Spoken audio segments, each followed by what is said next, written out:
Bakunzi ba Holy Canaan TV, ni umunezero kandi gusubira guhura namwe ngo tuganire ijambo ry'Imana. Ego n'ubu turatariko turaganira ku mugore, abagore beza, abagore bakoze ibintu bikomeye mw'isi dukwiye kwigira ko natwe. Uyu munsi rero imbere ko dutangura kuganira kuri uyu mugore, reka tubanze dusenge. Oh haleluya, uri mwiza Mana kandi ugira neza. Shimagizwa umuvyeyi mwiza kuko utaturetse tutagira ibyitegerezo muri ino si. Harimwo abagore beza bakoze ibikorwa vyiza bihimbara Imana, bituma byandikwa no muri iki gitabo cera cawe. Uyu munsi kitwigisha, uyu munsi ari itara rimurikira ibirenge vyacu.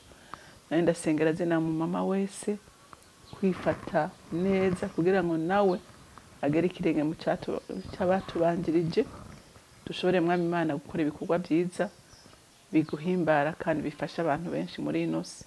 Ndagushimiye kandi ndakuninahaje, icyubahiro cyose kibi cyawe mu izina rya Kristo Yesu senze nizeye kuvyumvise, amen amen. Rero uyu mugore tugomba kuganira uyu munsi ni umugore atifatanije n'abanyakibi. Haleluya. Hariho abantu kubera relation muba mufitanye n'umuntu, imigenderanire muba mufitanye n'umuntu canke ubucuti canke iki, ukifatanya nawe mu kibi. Ariko turabona umugore tugomba kuganira ko yanse kwifatanya, akora igikwiriye kugira igihugu kitabaho. Haleluya. Reka dusome rero ijambo ry'Imana. Ni mu Bacamanza, turasoma igice ca 4 duhere ku murongo w'17 dushikane ku murongo wa 22. Ariko Sisera uko yagahunze yiruka ku maguru ashika kw'ihema rya Yayeli muka Heberi umunyakeni, kuko Yabina umwami we Hasori n'ab'inzu ya Heberi umunyekeni bari bafitaniye ubumwe. Maze Yayeli arasohoka asanganira Sisera, aramubarira ati, kebereza hano databuja, winjire iwanje ntutinye.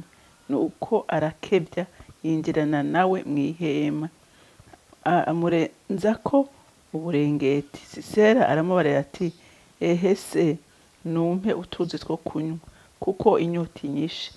Yayeli afundurura icansi c'amata aramuha aranywa, maze aramufuka. Sisera aramubarira ati, genda wihagararire umuryango w'ihema, maze nihagira umuntu aza akakubaza ati, hari umuntu aje ngaho, umwishura uti namba. Maze Yayeli muka Heberi yakira urumambo rw'ihema urumambo rw'ihema n'inyundo, aza ayomboka amunega urumambo mu musaya rushinga hasi, kuko yari mw'itiro ryinshi arushe cane, nuko arapfa. Maze haza Baraki akurikiranye Sisera. Yayeli arasohoka aramusanganira, aramubarira ati, ngwino nkwereke uwo urondera. Barinjirana, asanga Sisera arambaraye yapfuye, urumambo rukineze mu musaya. Amen.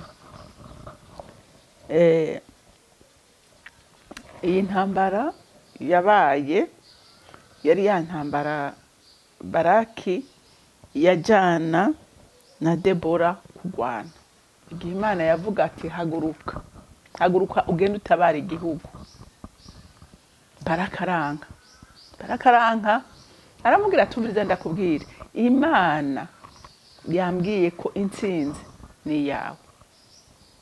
Baraka aramubwira ati, umva, tutajanye Debora ntaho nja. Ati, naho tujana intsinzi izokwitirirwa umugore. Ati, nta ngorane, hogi tugende gusa. Debora arahaguruka baragenda. Uyu rero Sisera yari umukuru w'ingabo zariko zigwanya ubwoko bw'Imana, zariko zigwanya Baraki.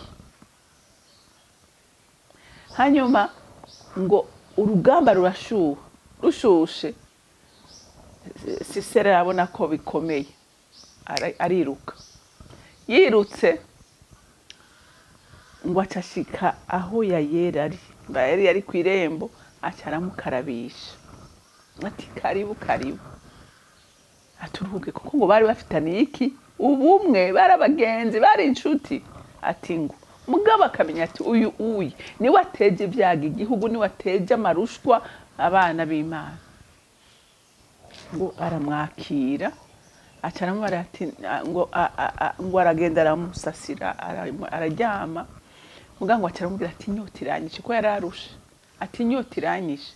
Uyu mugore amenya ubwenge, amenya ubwenge, ntiyamuha amazi, amuha amata. Burya amata abantu b'Imana arasinziriza, amata atera agatiro, ntabwo atereka ndamuha amata, hanyuma ngira icyo nikorera tumva.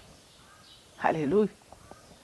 Ngo acamuha amata, aragotomera, hanyuma aca arasinzira, aramworosa neza. Muganga asinzira amubwiye ijambo ati ukabona baza kukubaza ko ari umuntu yaje ngaha, ati wihorere, ntubemere ko ari umuntu yaje ngaha.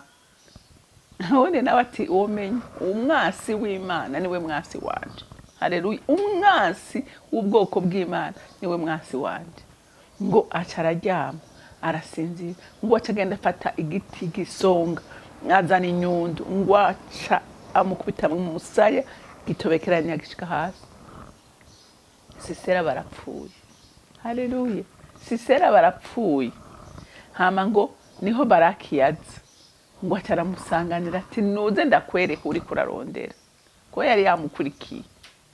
Aca asanga Sisera yagize iki? Yapfuye. Bantu b'Imana, nukuri nagira ndakubwire, naho yoba umugabo wawe ari mu vyaha, haleluya, ari mu vyaha, ntugafukire icyaha ngo wemeranye nawe. Ntiwemeranye ikintu cita izina ryacu.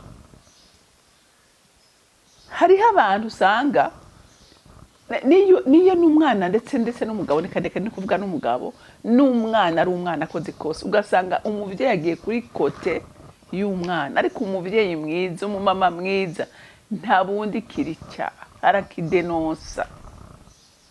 Haleluya. Haleluya. Arakidenonsa. Yayeli ntiyafutse icyaha, aravuga ati umwasi w'ubwoko bw'Imana niwe mwasi wanjye. Naho twari dufitaniye ubumwe, naho yari inshuti, sinshobora. Haleluya. Rero tubimvuga kuri, tubimvuga kuri,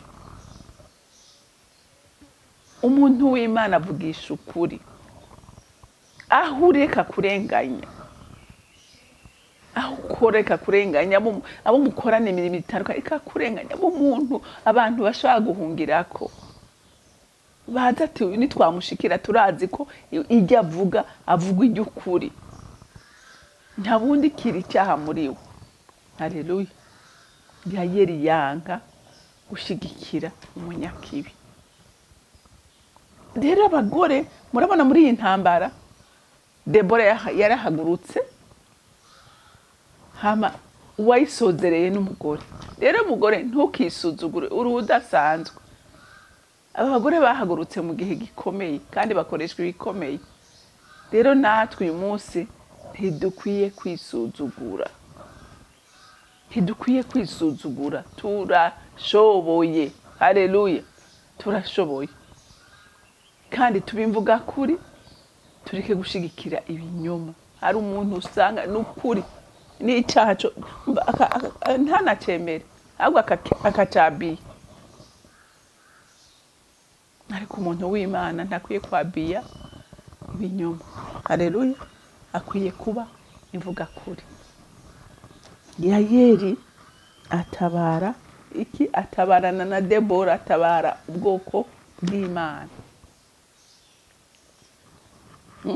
Ngo aho somye ngaha inyuma, muraza kubandanya musome murabe muri iyi ndirimbo ya Debora. Yaramuririmbye, araririmba na Yayeli. Mugende muhasome.